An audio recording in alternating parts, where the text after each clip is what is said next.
मित्रों, the fact class YouTube channel में आप सभी का स्वागत है। मैं आपका मित्र आनंद प्रजापति।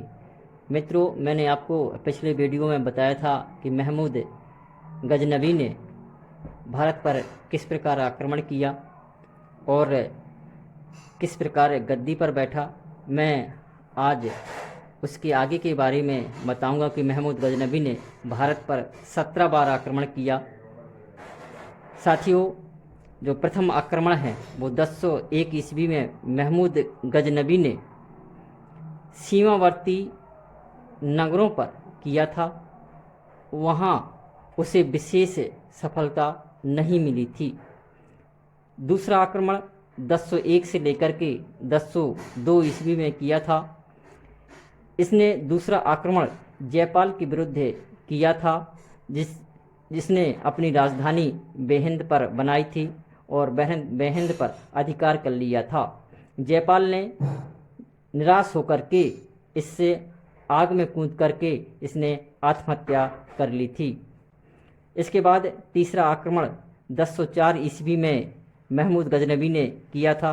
महमूद गजनवी ने तीसरा आक्रमण उच्छ के शासक बाजीराव को दंडित करने के लिए आक्रमण किया था, लेकिन महमूद के भय के कारण बाजीराव सिंधु के किनारे जंगलों में जाकर छिप गया था और अंत में बाजीराव ने आत्महत्या कर ली थी।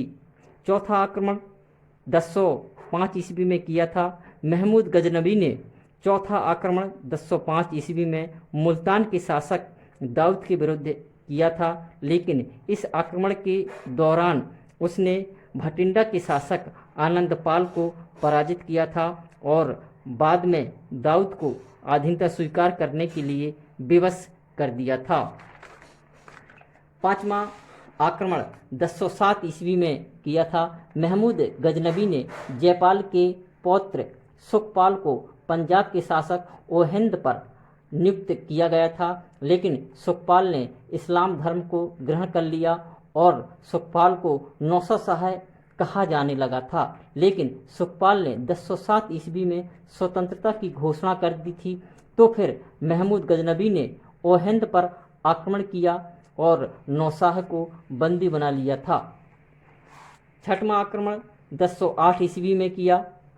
इसमें आनंदपाल को पराजित किया था। बाद में इसी वर्ष कांगड़ी की पहाड़ी में स्थित नगरकोट पंजाब पर आक्रमण किया और इस आक्रमण में महमूद को अपार धन की प्राप्ति हुई थी। साथियों, सातवां आक्रमण 1009 ईस्वी में किया। इस आक्रमण ने महमूद गजनवी ने अलवर के राज्य के नारायणपुर को विजय प्राप्त की थी। आठवां आक्रमण 1010 ईस्वी में किया था। यह आक्रमण मुल्तान पर किया था। मुल्तान का उस समय जो शासक था उसका नाम था दाऊद, और दाऊद को पराजित किया और मुल्तान अपने अधीन कर लिया। नौवां आक्रमण 1013 ईस्वी में किया था। यहाँ थानेश्वर पर आक्रमण किया था। नौवां आक्रमण पर यहाँ पर प्रतिहार शासक धर्मपाल को पराजित किया था। 10वां आक्रमण 1013 ईस्वी में किया था। 10वां आक्रमण नंदशाह पर किया था। हिंदू शाही शासक आनंदपाल ने नंदशाह को अपनी नई राजधानी बनाया था और वहाँ के शासक त्रिलोचनपाल शासन कर रहा था। त्रिलोचनपाल वहाँ से भाग करके कश्मीर में जाकर के शरण लिया और तुर्कों ने नंदशाह को लूट लिया था। 11वां आक्रमण 1015 ईस्वी में किया। महमूद ने त्रिलोचन के पुत्र भीमपाल के विरुद्ध किया था, जो कश्मीर पर शासन कर रहा था। युद्ध में भीमपाल पराजित हुआ था और 12वां आक्रमण 1018 ईस्वी में किया था। यह आक्रमण कन्नौज पर किया गया था और बुलंदशहर के शासक हरदत्त को पराजित किया। 1019 ईस्वी में गजनवी ने पुनः कन्नौज पर आक्रमण किया।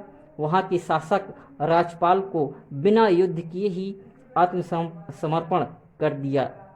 इस आत्मसमर्पण में चंदेल शासक क्रोधित हो गया। उसने ग्वालियर के शासक से संधि कर कन्नौज पर आक्रमण कर लिया और राजपाल को पराजित कर दिया था और मार डाला था। 13वां आक्रमण 1020 ईस्वी में किया। 13वें आक्रमण में बुंदेलखंड, किरात, बारी, लोहेकोट को जीता था। 14वां आक्रमण 1021 ईस्वी में किया। 14वां आक्रमण ग्वालियर और कालिंजर पर आक्रमण किया था। कालिंजर के शासक गंडदेव को विवश होकर के संधि कर ली थी। 15वां आक्रमण 1024 ईस्वी में। इस अभियान में जैसलमेर, गुजरात, चिखलोदर, अहलवाड़ा पर विजय प्राप्त की थी। इसके बाद 16वां आक्रमण सबसे महत्वपूर्ण आक्रमण कहा जाता है, 1025 ईस्वी में किया था।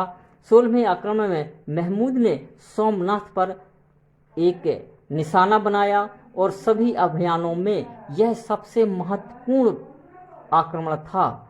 मित्रों, इस विजय के बाद सोमनाथ मंदिर को तोड़ा और वहां से अपार धन संपदा प्राप्त हुई थी। यह महमूद गजनबी का सबसे बड़ा आक्रमण था। यहाँ से सबसे अधिक धन की प्राप्ति हुई थी। मंदिर लूटते समय 50,000 हिंदुओं का कत्ल कर दिया था। पंजाब के बाहर महमूद का यह अंतिम आक्रमण था।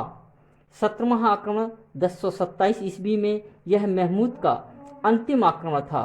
यह आक्रमण सिंध और मुल्तान के तटवर्ती क्षेत्रों में जाटों के विरुद्ध किया गया था। इसमें जाट पराजित हुए थे। मित्रों, इस प्रकार से महमूद गजनबी ने 17 बार भारत पर आक्रमण किया और महमूद गजनबी का जो मुख्य उद्देश्य था वो था धन को प्राप्त करना तथा साम्राज्य का विस्तार करना। मित्रों, महमूद ने भारतीय आक्रमण का मुख्य उद्देश्य धन प्राप्त करना।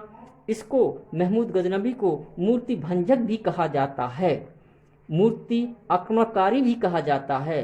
और इसकी सेना में सहबंद राय एवं तिलक जैसे हिंदू उच्च पदों पर एक हिंदू व्यक्ति कहा जाता है कि हिंदू जो व्यक्ति थे वो अपने उच्च आसीन पदों पर नियुक्त हुए। और महमूद गजनबी के आक्रमण के समय प्रसिद्ध इतिहासविद, गणितज्ञ, भूगोलविद, खगोलविद, दर्शन शास्त्र का ज्ञाता तथा किताबुल हिंद के लेखक अरवर्णी भी भारत आया था।